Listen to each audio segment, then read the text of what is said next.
Hi guys, Movie Junkie for Life here, and this is going to be my review of Guardians of the Galaxy Volume 2. And this one is set to Mixtape Volume 2, as they call it, written and directed again by James Gunn. And we pick up with the team as they are on their adventures. They are saving the galaxy one mission at a time, but they are also on a quest to figure out where Peter Quill is from. What is his space heritage, so to speak? So let me get into what I liked about this movie. First of all, the visuals. Guardians of the Galaxy 2 did what sequels are supposed to do. It took what we got in the first one and it amped it up by 10. The visuals here are gorgeous. They're very reminiscent of Doctor Strange. The color choices, the layout of the galaxy, so to speak. But it's very much its own thing as well. I love the look of Ego, the living planet. I loved all the locations actually. The Sovereign Throne Room where everything is gold. Everything works here, and the little tweaks to the costumes that they're wearing, everything was on point. The visuals in this, it will just draw you in and keep you there. The movie in 3D, unfortunately I didn't get to see it in 3D. I saw it in 4K. I really wish I did see it in 3D. I get the feeling the 3D would have helped some of these scenes pop a bit more. But I enjoyed everything I see, from the opening scene of them fighting that giant octopus type monster to the closing battle between Star-Lord and Ego. Everything for me visually worked really, really well, and I loved it. The sound design and the soundtrack as well. I'm not that familiar with the songs that are playing because of the era the songs are from, but that didn't stop it from lending weight to a lot of good scenes. From the opening where baby Groot is dancing. Music also seems to play a very important part in Peter's life because it's what his mom gave him before she died, was that Walkman with that mixtape on it. So it plays a really important part, and James Gunn, he knows how to use the music to really amp up the emotions in a scene, amp up the action and that sort of thing. So for what it's worth, for what I understood, I enjoyed it. Another thing too that I really liked was the acting here, and I'm going to just get into a few specifics because while Guardians of the Galaxy, I mean, by now Peter Quill is an awesome character. Chris Pratt has made that character his own in a very wonderful way.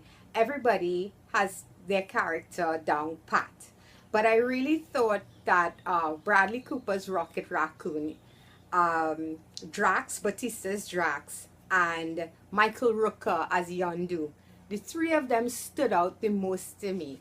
Batista has managed to take this character of Drax, and he's so funny, and yet he has these heartfelt moments as well. Like he has this moment with Mantis where he actually shows some emotion besides, laughing at people and that sort of thing. Batista has made this character into his own to the point where I can't even picture another person playing Drax. And Bradley Cooper's Rocket Raccoon, granted it is a CGI character, his voice work is just so perfect and integrated so well with the CGI that you forget that you're looking at something that's not even there. Rocket has definitely grown in this one. He gets a lot more. We see a lot more why Rocket is the way he is, and we see that character evolve. Everybody has that moment in this movie, by the way. But for me, the standouts were these characters, and Michael Rooker's Yondu. Oh my goodness. He stole every scene he was in, every single moment he was in. I felt like he was my focus. And I love that they explored more of the relationship between Yondu and Peter. Because at the end of the day, he raised him. And he has this beautiful line in the movie, especially for kids like myself who grew up with a step parent. It's a wonderful line. It's kind of like just the difference between a father and a daddy. And I really, really, it resonated with me on a personal level. So I really loved the acting in this. Everybody was funny. There's a lot of funny moments, but there's also a lot of heartfelt moments, especially coming down to the final act. Now, did I think this movie was better than the first one? Not really.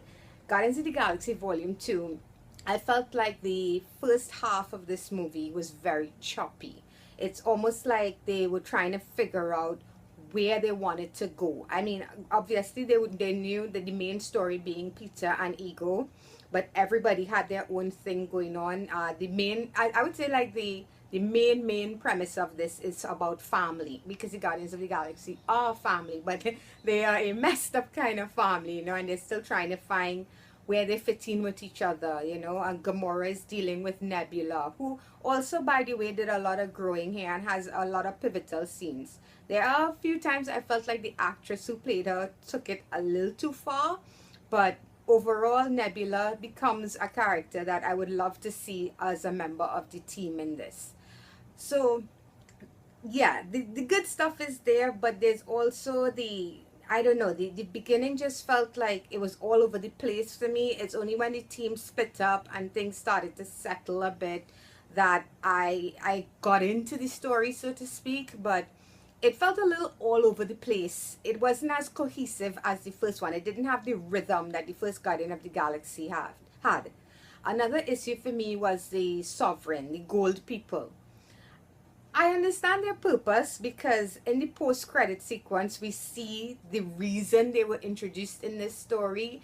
It's because they want to introduce another character, and that's awesome, because this character that they're looking to introduce is a integral part of what happens in the Infinity War. But at the same time, they would just kind of disappear and pop up and disappear and pop up. They did that all through the movie. And I don't know, I just didn't feel like they were anything more than these perfect gold people. They didn't have any dimension to them. They were something like the Dark Elves in Thor Part 2. They were there, but it was just to kind of throw a wrench in the Guardians' plans every now and again. I just didn't feel as villains they served a integral purpose, you know. Ego the Living Planet, I love the design, like I said. And Kurt Russell, if you like Kurt Russell, if you're a fan of his work, you're gonna enjoy him here, because he definitely gives you that Big Trouble in Little China vibe, that type of vibe in this movie. And I love Kurt because he's in one of my all-time favorite movies, The Thing. So I enjoyed him here. I would have loved to see more power, so to speak. There's a lot of exposition, there's a lot of telling me and not showing me. I would have loved to see more of that from Ego, especially considering he's a god with a little g.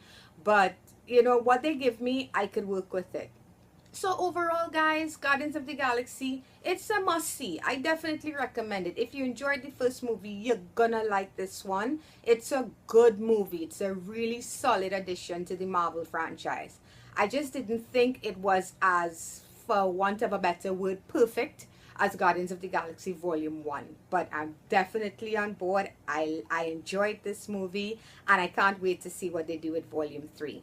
So I'm giving Guardians of the Galaxy Volume 2 a 7.5 out of 10. And it's in cinemas now, so go check it out on the big screen. I definitely should see this movie in theaters. And that's going to be it for me, guys. 7.5 out of 10. So until next time, bye bye.